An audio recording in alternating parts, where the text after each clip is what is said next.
ಭಾಗ್ಯವಂತಿ ಶಾಲೆಯಲ್ಲಿ ಸಂಭ್ರಮದ ವಾರ್ಷಿಕೋತ್ಸವ.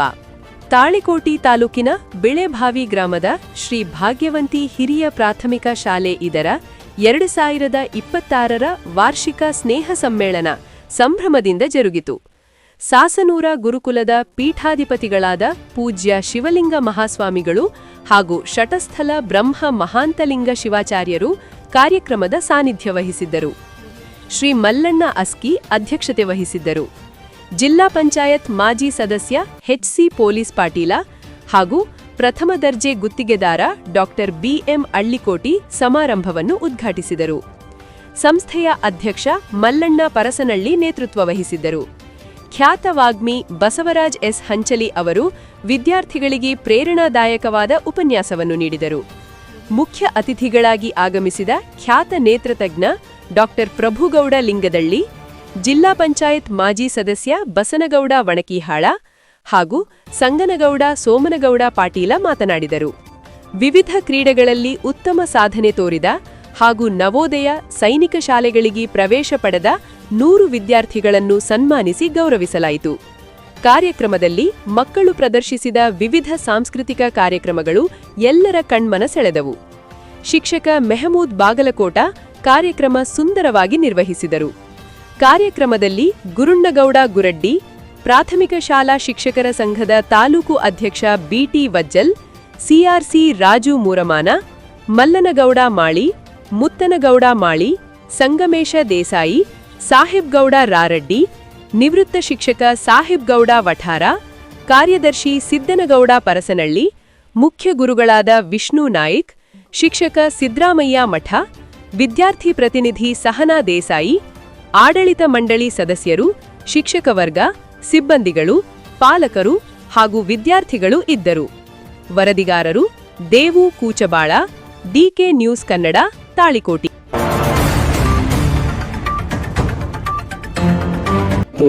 ತಾವೆಲ್ಲ ತಮ್ಮ ಮಕ್ಕಳ ಒಂದು ವಿವಿಧ ಸ್ಪರ್ಧೆಗಳನ್ನು ತಾವೆಲ್ಲ ನೋಡ್ಬೇಕಾಗಿರೋದ್ರ ಹೆಚ್ಚಿನ ಸಮಯವನ್ನ ಮಾತಾಡ್ಲಿಕ್ಕೆ ಹೋಗಲ್ಲ. ನಾನು ಕೂಡ ಬೇರೆ ಕಾರ್ಯಕ್ರಮಕ್ಕೆ ಹೋಗ್ಬೇಕಾಗಿರೋದ್ರಿಂದ ಸ್ವಲ್ಪ ಬೇಗ ನಮ್ಗೆ ಕೊಡಿ ಅಂತೇಳಿ ನಾನೇ ವಿನಂತಿಯನ್ನು ಮಾಡಿಕೊಂಡೆ. ಈಗ ಈ ಒಂದು ಸಂಸ್ಥೆಯನ್ನು ನಾನು ನೋಡ್ತಾ ಬಂದಿದ್ದೇನೆ. ಅತಿ ಕಡಿಮೆ ಸಮಯದಲ್ಲಿ, ರೀಸೆಂಟ್ ಆಗಿ ಅತಿ ಕಡಿಮೆ ಸಮಯದಲ್ಲಿ ಅತ್ಯಂತ ಹೆಚ್ಚಿನ ಮಟ್ಟದಲ್ಲಿ ಒಂದು ಗ್ರಾಮೀಣ ಪ್ರದೇಶದಲ್ಲಿ ಬೆಳೆದಂಥ ಸಂಸ್ಥೆ ಈ ಭಾಗ್ಯವಂತಿ ಸಂಸ್ಥೆ ಅಂತ ಹೇಳಕ್ಕೆ ನಾನು ಅತ್ಯಂತ ಹೆಮ್ಮೆಯನ್ನು ಪಡ್ತೇನೆ. ಯಾಕಂದರೆ ಈ ಸಂಸ್ಥೆಯ ಒಂದು ಆಡಳಿತ ಮಂಡಳಿ ಇರ್ಬೋದು, ಈ ಶಾಲೆಯ ಒಂದು ಶಿಕ್ಷಣದ ಪದ್ಧತಿ ಇರ್ಬೋದು, ಈ ಶಾಲೆಯಲ್ಲಿ ಮಕ್ಕಳು ಮಾಡಿರುವಂಥ ಒಂದು ಸಾಧನೆಯ ಒಂದು ಪಕ್ಷಿ ನೋಟವನ್ನು ಮಾಡಿದರೆ ಈ ಶಾಲೆಯ ಶಿಕ್ಷಕರಿಂದ, ಈ ಶಾಲೆಯ ಆಡಳಿತ ಮಂಡಳಿ ಆ ಒಂದು ಮಕ್ಕಳನ್ನು ಎತ್ತರಕ್ಕೆ ಬಳಸಲಿಕ್ಕೆ ಅವರು ಎಷ್ಟು ಶ್ರಮವನ್ನು ಹಾಕಿದ್ದಾರೆ ಅಂತ ಹೇಳಿ ನಾವು ಈ ಒಂದು ಆ ಮಕ್ಕಳ ಸಾಧನೆಯನ್ನು ನೋಡಿದಾಗ ನಾವೆಲ್ಲ ಹೆಮ್ಮೆ ಪಡುವ ರೀತಿಯಲ್ಲಿ ಆ ಸಂಸ್ಥೆಯವರು ಕೆಲಸವನ್ನು ಮಾಡಿದ್ದಾರೆ. ಹೀಗಾಗಿ ಆ ಸಂಸ್ಥೆಯ ಎಲ್ಲ ಸಮಸ್ತ ಗುರು ಹಿರಿಯರಿಗೆ, ಆ ಸಂಸ್ಥೆಯ ಎಲ್ಲ ಪದಾಧಿಕಾರಿಗಳಿಗೆ ನಾನು ಧನ್ಯವಾದಗಳನ್ನು ಸಲ್ಲಿಸ್ತೇನೆ. ಈಗ ನಮ್ಮ ಡಾಕ್ಟರ್ ಸಾಹೇಬ್ರು ಹೇಳಿದರು, ಇವತ್ತಿನ ದಿವಸ ಅದು ಅವ್ರು ಹೇಳಿದಂಥ ಮಾತು 100ಕ್ಕೆ 100 ಸತ್ಯ. ಯಾಕಂದರೆ ನಾವು ಇವತ್ತು ಸಮಾಜದಲ್ಲಿ ದುಡ್ಡು ಮಾಡೋದು ಭಾಳ ಟೈಮ್ ಬೇಕಾಗಿಲ್ಲ, ಸಮಾಜದಲ್ಲಿ ದುಡ್ಡು ಮಾಡೋಕ್ಕೂ ಭಾಳ ಟೈಮ್ ಬೇಕಾಗಿಲ್ಲ, ಆದರೆ ಹೆಸರು ಗಳಿಸಕ್ಕೂ ಭಾಳ ಟೈಮ್ ಬೇಕಾಗಿಲ್ಲ. ಆದರೆ ಸಂಸ್ಕಾರಯುತವಾದಂಥ ಹೆಸರು ಗಳಿಸ್ಬೇಕಂದ್ರೆ ಭಾಳ ಟೈಮ್ ಬೇಕು. ಅದಕ್ಕೆ ನಾವು ಸಮಾಜದಲ್ಲಿ ನಾವು ಎಷ್ಟು ದುಡ್ಡು ಗಳಿಸಿ ನನ್ನದು ದೊಡ್ಡದಲ್ಲ, ಸಮಾಜದಲ್ಲಿ ಅಂತ ನಾವು ಹುದ್ದೆಗೆ ಹೋಗಿದ್ದೇನೆ ಅನ್ನೋದು ಭಾಳ ದೊಡ್ಡದಲ್ಲ. ನಾ ಸಮಾಜದಲ್ಲಿ ಹೇಗೆ ಸಂಸ್ಕಾರಯುತವಾಗಿ ನಾವು ಬೆಳೆದಿದ್ದೀನಿ ಅನ್ನೋಂಥದ್ದಲ್ಲ, ಅದೇ ನಮ್ಮ ಜೀವನದ ಅತ್ಯಂತ ಯಶಸ್ಸಿನ ಮೆಟ್ಟಲು ಅಂತ ನಾನು ಹೇಳಿಕ್ಕೆ ಬಯಸ್ತೇನೆ. ಯಾಕಂದರೆ ನೀವು ಸಮಾಜದಲ್ಲಿ ನೋಡಬಾರ್ದು. ನಾವೊಂದು ಮೊನ್ನೆ ಬಾಗಲಕೋಟೆ ಜಿಲ್ಲೆಯಲ್ಲಿ ಒಂದು ಕಾರ್ಯಕ್ರಮದಲ್ಲಿ ಹೋಗಿದ್ದೆವು. ಒಂದು ಇದು ಶಿಕ್ಷಣ ಕ್ಷೇತ್ರಕ್ಕೆ ಸಂಬಂಧಪಟ್ಟದ್ದು, ಪ್ರತಿಭಾ ವಿದ್ಯಾಪೋಷಕ ಅನ್ನುವಂಥ ಒಂದು ಸಂಸ್ಥೆ. ಚೀಫ್ ಗೆಸ್ಟ್ ಅಂತ ಕರೆದಿದ್ರು ನನಗೆ. ಅಲ್ಲಿ ಎಲ್ಲರೂ ಹಿರಿಯರು ಬಂದವರೆಲ್ಲ ಮಾತಾಡ್ತಾ ಇದ್ರು. ಇಲ್ಲ, ಎಲ್ಲರೂ ನಾವು ಮಕ್ಕಳು, ನಾವು ಶಿಕ್ಷಣದಿಂದನೇ ನಮ್ಮ ದೇಶ, ಶಿಕ್ಷಣದಿಂದನೇ ನಮ್ಮ ಸಂಪತ್ತು, ಶಿಕ್ಷಣ ಒಂದಿದ್ರೆ ಜಗತ್ತಿನಲ್ಲಿ ನಾವು ಏನನ್ನು ಕೂಡ ಗೆಲ್ಬೋದು ಅನ್ನೋಂಥ ಮಾತನ್ನು ಹೇಳ್ತಿದ್ರು. ಆ ಹೇಳುವಂಥ ಸಂದರ್ಭದಲ್ಲಿ ನಾನು ವ್ಯತಿರಿಕ್ತವಾಗಿ 1-2 ಮಾತು ಬೇರೆ ಹೇಳಿದೆ. ಇಲ್ಲ, ಶಿಕ್ಷಣ ಭಾಳ ನಾವು ಕಲಿತಾ ಇರೋದು ಇವತ್ತು ನಮ್ಮ ದೇಶಕ್ಕೆ ಮಾರಕ ಆಗಾಕತ್ತೈತಿ, ಶಿಕ್ಷಣ ಯಾಕೋ ನಮ್ಗೆ ತೊಂದರೆಯನ್ನು ಕೊಡಾಕತ್ತೈತಿ ಈ ದೇಶಕ್ಕೆ ಅಂತ ಹೇಳಿ ಅಂದಾಗ ಇವರೆಲ್ಲ ಹೀಗೆ ಮಾತಾಡ್ತಾರೆ ಅನ್ನೋಂಥ ಮಾತು ಬಂತು. ಅವಾಗ ಹೇಳಿದೆ, ಯಾಕಂದರೆ ನೀವು ನೋಡ್ರಿ ನಮ್ಮ ದೇಶದಲ್ಲಿ ಇವತ್ತು, ನಮ್ಮ ದೇಶದಲ್ಲಿ ತೋರಿ ಅಥವಾ ಜಗತ್ತಿನಲ್ಲಿ ತೋರಿ, ಇವತ್ತು ಭ್ರಷ್ಟಾಚಾರತೆ ಅನ್ನೋದು ಎಲ್ಲೈತಿ. ಇವತ್ತು ನಾವು ರಾಜಕಾರಣಿಗಳು ಭ್ರಷ್ಟಾಚಾರತೆ ಮಾಡ್ತೀವಿ. ನಾವು ಫಸ್ಟ್ ಲಿಸ್ಟ್ನಾಗ ಅದೀವಿ. ರಾಜಕಾರಣಿಗಳು ಅಂದ್ರೆ ಯಾರು? ತಿಳುವಳಿಕೆ ಇದ್ದವರು, ಬುದ್ಧಿವಂತರು, ಶಿಕ್ಷಣವಂತಲ್ತವರು. ನೀವು ನೆಕ್ಸ್ಟ್ ನೋಡ್ರಿ ಯಾರು? ಅಧಿಕಾರಿ ವರ್ಗದವರು. ಅವರೆಲ್ಲ IAS ಆಫೀಸರ್ಲಿಂದ ಹಿಡಿದು ಒಬ್ಬ ಪ್ಯೂನ್ವರೆಗೂ ಕೂಡ ನಾವು ಭ್ರಷ್ಟಾಚಾರ. ಮತ್ತು ಅವರೆಲ್ಲ ಯಾರಪ್ಪ ಅಂದ್ರೆ ಶಿಕ್ಷಣವಂತರು. ಮತ್ತು ನೀವು ಬೇರೆ ಬೇರೆ ನೀವೊಬ್ಬ ಸಾಮಾನ್ಯ ರೈತ, ನಾವು ಪ್ರತಿನಿತ್ಯ ಅವನು ತನ್ನ ಹೊಲಕ್ಕೆ ಹೋಗಿ ದುಡಿದು ಬಂದು ಅವನೇನು ಜೀವನ ಮಾಡ್ತಿರ್ತಾನಲ್ಲ, ಅಂಥ ವ್ಯಕ್ತಿಗಳು ಎಲ್ಲಿ ಕೂಡ ಭ್ರಷ್ಟಾಚಾರತೆಯನ್ನು ಮಾಡೋದಿಲ್ಲ. ಅದಕ್ಕೆ ನಾವು ಶಿಕ್ಷಣ ಪಡೆದವರೆಲ್ಲ ನಾವು ಶರಣರು. ನಾವು ವೆಸ್ಟರ್ನ್ ಸಾಂಗ್ಸ್ ಎಲ್ಲ ಹಾಕ್ತಿರ್ತಾರೆ ಹಾಡುಗಳನ್ನ. ಈ ಸಾಲಿಗೆ ಬಂದ ತಕ್ಷಣ ಅವ್ರ ಕಾರ್ಯಕ್ರಮ ಸ್ಟಾರ್ಟ್ ಮಾಡಿದ ಭರತನಾಟ್ಯದಿಂದ. ಅದರಿಂದ ತೋರಿಸ್ಕೊಡ್ತದ ಈ ಸಾಲಿ ಎಷ್ಟು ಶಿಕ್ಷಣ ಮತ್ತು ಸಂಸ್ಕೃತಿ ಹೆಚ್ಚದಂತ ಈ ಸಾಲಿ ಒಳಗ. ಆಮ್ಯಾಗ ನಾವೆಲ್ಲ ಬೇರೆ ಶಾಲೆಗಳಲ್ಲಿ ನೋಡಂಗಿಲ್ಲ. ಏನಪ್ಪಾ ಅಂತಂದ್ರ ಇಲ್ಲಿ ಎಲ್ಲ ಏನ್ ಸ್ಟಾಫ್ ಫ್ಯಾಕಲ್ಟಿ ಅದಾರ ನೀಟಾಗಿ ಫುಲ್ ಯೂನಿಫಾರ್ಮ್ ಹಾಕೊಂಡು ಈ ಕಾರ್ಯಕ್ರಮ ಮುಗಿಯೋತನ ಹಂಗೆ ಅದಾರ ಮಾರ್ನಿಂಗ್ ಇಂದ. ಅದು ಕೂಡ ಈ ಶಾಲೆಯ ಶಿಸ್ತನ್ನು ತೋರಿಸ್ಕೊಡ್ತ ಅಂತ ಹೇಳಕ್ ಇಷ್ಟಪಡ್ತೀನಿ ಬಂಧುಗಳೇ. ನೋಡ್ರಿ, ನಾ ಮೊನ್ನೆ ಒಂದು ವಿಡಿಯೋ ನೋಡ್ತಿದ್ದೆ. ಏನಪ್ಪಾ ಅಂತಂದ್ರೆ ಒಬ್ಬ ಹುಡುಗ ಒಬ್ಬ ಶಿಕ್ಷಕನ ಮೇಲೆ ಕೈ ಮಾಡ್ತಾನ. ಮಕ್ಕಳಂದ್ರೆ ಹೆಂಗಿರ್ಬೇಕು, ತಂದೆ ತಾಯಿಗಳು ಒಳ್ಳೆ ಮಕ್ಕಳಾಗಿ, ಶಿಕ್ಷಕರಿಗೆ ಒಳ್ಳೆ ಶಿಷ್ಯಂದರಾಗಿ, ಈ ಭಾರತ ದೇಶಕ್ಕೆ ಒಳ್ಳೆ ನಾಗರಿಕರಾಗಿ ಈ ಭಾರತ ದೇಶವನ್ನು ಇನ್ನ ಉನ್ನತ ಸ್ಥಾನಕ್ಕೆ ತಗೊಳ್ಳುವಂತ ಕೆಲಸ ಆಗ್ಬೇಕು ನಮ್ಮ ಮಕ್ಕಳಿಂದ. ಮತ್ತ ನಾ ಎಲ್ಲ ಯುವಕರಿಗೊಂದು ಕಿವಿ ಮಾತನ್ನು ಹೇಳಕ್ ಇಷ್ಟಪಡ್ತೀನಿ ಬಂಧುಗಳೇ. ಏನಪ್ಪಾ ಅಂತಂದ್ರೆ ಆಗಲೇ ನಮ್ಮ ಪ್ರಭುಗೌಡ ಅಣ್ಣವರು ಹೇಳಿದ್ರು, ನಮ್ಮ ಬಸವಣ್ಣವರು ಹೇಳಿದ್ರು, ಎಷ್ಟಾಗದಷ್ಟು ಸಾಧ್ಯ ಆಗ್ತದಷ್ಟು ನಮ್ಮ ಯುವಕರು ಕೆಟ್ಟ ಜೊತೆಗಳಿಂದ ದೂರ ಇರ್ಬೇಕಂತ ಹೇಳಕ್ ಇಷ್ಟಪಡ್ತೀನಿ ಬಂಧುಗಳೇ. ಹಾಗೂ ನಾವೆಲ್ಲರೂ ನಾವೆಲ್ಲ ನಮ್ಮ ಯುವ ಜನತೆ, ನಮ್ಮ ದೇಶದ ಯುವ ಜನತೆ ಏನಾದ್ರೂ ದಾರಿ ತಪ್ಪಿ ಹೋಗ್ಬೇಕಾದ್ರ ನಮ್ಮ ಗುರುಗಳು ಅವ್ರ ಮಾರ್ಗದರ್ಶನದಿಂದ ಹಳ್ಳಿ ದಾರಿಗೆ ತರುವಂತ ಕೆಲಸ ಅವರೆಲ್ಲ ಮಾಡ್ತಿದಾರೆ ಅಂತ ಹೇಳಕ್ ಇಷ್ಟಪಡ್ತೀನಿ ಬಂಧುಗಳೇ. ಹಾಗೂ ನಮ್ಗೆ ನಮ್ಮ ಮನೆತನಕ ಈ ಶಾಲೆಗೆ ತುಂಬಾ ಹಳೆ, ಈಗಿಂದೇನ ನಮ್ಗೆ ಅವ್ರಿಗೆ ಸಂಬಂಧ ಇಲ್ಲ. ನಮ್ಮ ದಿವಂಗತ BS ಪಾಟೀಲ್ ಶಾಸ್ತ್ರ ನಮ್ಮ ತಾತನವರ ಕಾಲದಿಂದ ಕೂಡ ಈ ನಮ್ಮ ಮನೆತನಕ ಹಾಗೂ ಈ ಶಾಲೆಗೆ ಸಂಬಂಧ ಐತಿ ಅಂತ ನಿಮ್ಗೆಲ್ಲರಿಗೆ ಬಹಳ ಹೇಳಕ್ ಇಷ್ಟಪಡ್ತೀನಿ ಬಂಧುಗಳೇ. ಹಾಗೂ ಇನ್ನ ಸಮಯದ ಬಾಳ ಐತಿ, ಎಲ್ಲ ಮಕ್ಕಳು ಇನ್ನ ಎಲ್ಲ ಕಾರ್ಯಕ್ರಮ ಮಾಡೋರದಾರ.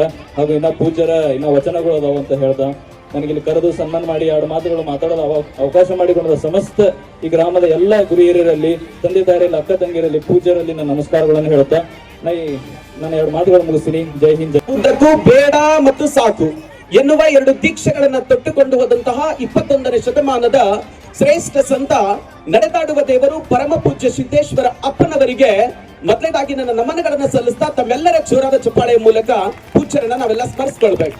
ನಾನು ಆಗ್ಲೇ ಹೇಳಿದೆ, ಅವರು ಬೇಡ ಮತ್ತು ಸಾಕು 2 ದೀಕ್ಷೆಗಳನ್ನ ತೊಟ್ಟಿದ್ರು. ಏನು ಬೇಡ? ಹುಟ್ಟಿನಿಂದ ದೊಡ್ಡ ಆಸ್ತಿ ಬಂತು, ಅದು ಬೇಡ.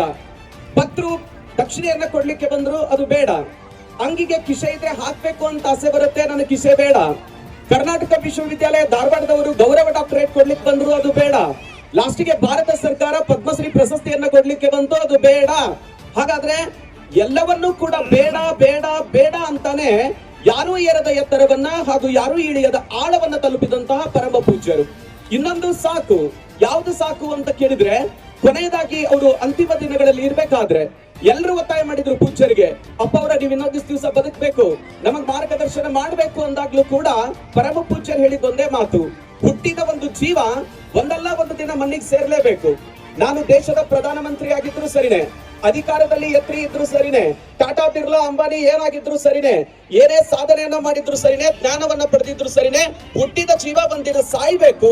ಸಾಯುವಂತ ಜೀವನವನ್ನ ನೀವು ಕೃತಕವಾಗಿ ಬದುಕಿಸ್ಲಿಕ್ಕೆ ಬೇಡ ಅಂತ ಹೇಳಿ, ಬದುಕಿಗೂ ಕೂಡ ಸಾಕು ಅಂತ ಹೇಳಿ ಸಾವಿನ ಕಡೆಗೆ ಹೆಜ್ಜೆಯನ್ನ ಹಾಕಿದಂತ ಪೂಜ್ಯರು ಯಾರು ಅಂದ್ರೆ ಪರಮ ಪೂಜ್ಯ ಸಿದ್ದೇಶ್ವರ ಅಪ್ಪನವರು ಅಂತ ಹೇಳ್ತಾ ಮತ್ತೊಂದ್ಸರಿ ಜೋರಾದ ಚಪ್ಪಾಳೆಯ ಮೂಲಕ ಪೂಜ್ಯರನ್ನ ಈ ಸಂದರ್ಭದಲ್ಲಿ ಸ್ಮರಿಸಿಕೊಳ್ತಾ ನನಗನಿಸ್ತಾ ಇದೆ, ಆಗ್ಲೇ ಈ ಸಂಸ್ಥೆಯ ಬಹುದೊಡ್ಡ ಸಾಧನೆ ಏನು ಅಂದ್ರೆ, ಜಗತ್ತಿನಲ್ಲಿ ಎಷ್ಟೋ ಶಿಕ್ಷಣ ಸಂಸ್ಥೆಗಳಿದ್ದಾವೆ, ಇವತ್ತಿಗೂ ಕೂಡ ಎಷ್ಟೋ ಜನ ಶಿಕ್ಷಣ ಸಂಸ್ಥೆಗಳನ್ನು ತೆಗಿತಾರೆ.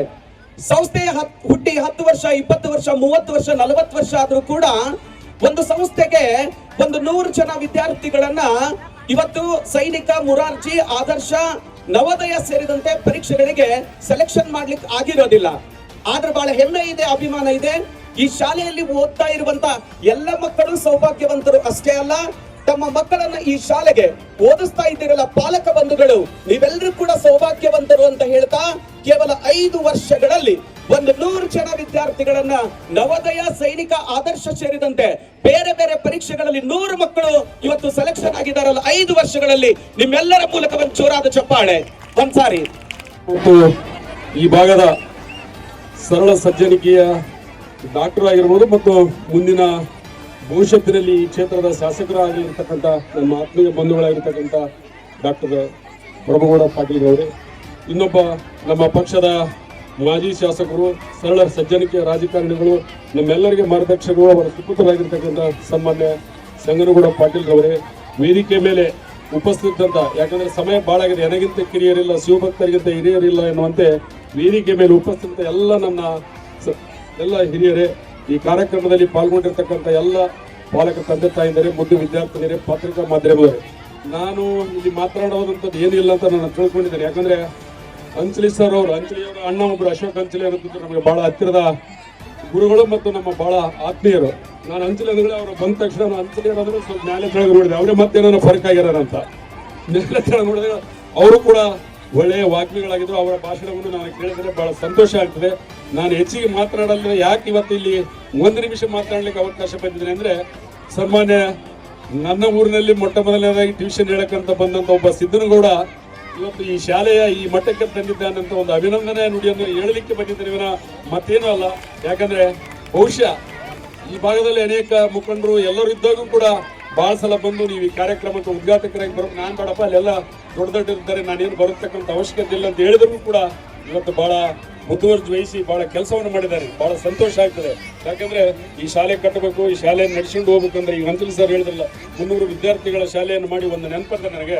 ನಾನು ಒಂದು ವಿದ್ಯಾರ್ಥಿಗೆ ಒಂದು ರೆಕಮೆಂಡ್ ಮಾಡಿದ್ದೆ. ಈ ಶಾಲೆಯಲ್ಲಿ 1 ಎಕರೆ ಹೊಲ ಇತ್ತು ಒಬ್ಬ ಹುಡುಗಿಗೆ. ಆ ಹುಡುಗಿ ಇವತ್ತು ಬಸವೇಶ್ವರ ಇಂಜಿನಿಯರಿಂಗ್ ಕಾಲೇಜ್ನಲ್ಲಿ SC ಹುಡುಗಿಯಾಗಿ, ಆ ಹುಡುಗಿ ಇವತ್ತು B ಕಂಪ್ಯೂಟರ್ ಸೈನ್ಸ್ನಲ್ಲಿ 3ನೇ ಸೆಮಿಸ್ಟರ್ನಲ್ಲಿ 70-80% ಮಾರ್ಕ್ಸ್ ಅನ್ನು ತೆಗಿತಾ ಇದ್ದಾಳೆ. ಅದು ಸಿದ್ದನಗೌಡರ ಪ್ರಭಾವ ಅಂತ ನಾನು ಹೇಳಕ್ಕೆ ಈ ಸಂದರ್ಭದಲ್ಲಿ ಖುಷಿಪಟ್ಟು, ಇನ್ನೂ ಕೂಡ ಈ ಶಾಲೆ ಹೆಚ್ಚಿನ ರೀತಿಯಲ್ಲಿ ಬೆಳೀಲಿ. ಬಹಳ ಎಲ್ಲರೂ ಕೂಡ ಅದರ ಮೇಲೆ ಇಲ್ಲಿರ್ತಕ್ಕಂಥ ರಾಜಕಾರಣಿಗಳೇ ನಾನು ಒಂದೇ ಮಾತು ಹೇಳೋದು, ಅವರ ನಿಮ್ಮೆಲ್ಲರ ಆಶೀರ್ವಾದ ಈ ಶಾಲೆ ಮೇಲೆ ಇರಲಿ ಅಂತ ಒಂದು ಮಾತನ್ನು ಹೇಳಿ ಇವತ್ತಿನ ಕಾರ್ಯಕ್ರಮಕ್ಕೆ ಬಂದು ಮಾತಾಡೋ ಅವಕಾಶ ಮಾಡಿಕೊಟ್ಟು ತಮ್ಮೆಲ್ಲ ನಮಸ್ಕರಿಸಿ ನನ್ನ ಮಾತು. ವಸತಿ ಶಾಲೆಗೆ ಆಯ್ಕೆಯಾಗಿರುವಂತಹ ವಿದ್ಯಾರ್ಥಿನಿ ತನ್ನ ಗುರುಗಳಿಗೆ ಕಾಣಿಕೆಯನ್ನ ನೀಡಲಿಕ್ಕೆ ಬಂದಿರುವಂತಹ ಒಂದು ಹೆಮ್ಮೆಯಾದಂತಹ ವಿಷಯ ಆಗಿರ್ತದೆ. ಹಾಗಾಗಿ ಎಲ್ಲರೂ ಜೋರಾದ ಚಪ್ಪಾಳೆ ತಟ್ಟುವುದರ ಮುಖಾಂತರ ವಿದ್ಯಾರ್ಥಿನಿಗೆ ಅಭಿನಂದನೆಗಳನ್ನು ಸಲ್ಲಿಸ್ತಾ ಈ ವೇದಿಕೆ ಮೇಲೆ ಹಸಿದ ಎಲ್ಲ ಗಣ್ಯರು ಈ ಒಂದು ಕಾರ್ಯಕ್ರಮದಲ್ಲಿ ಭಾಗಿಯಾಗಬೇಕಾಗಿ ಕೇಳ್ಕೊತಾ ಇದ್ದೇನೆ.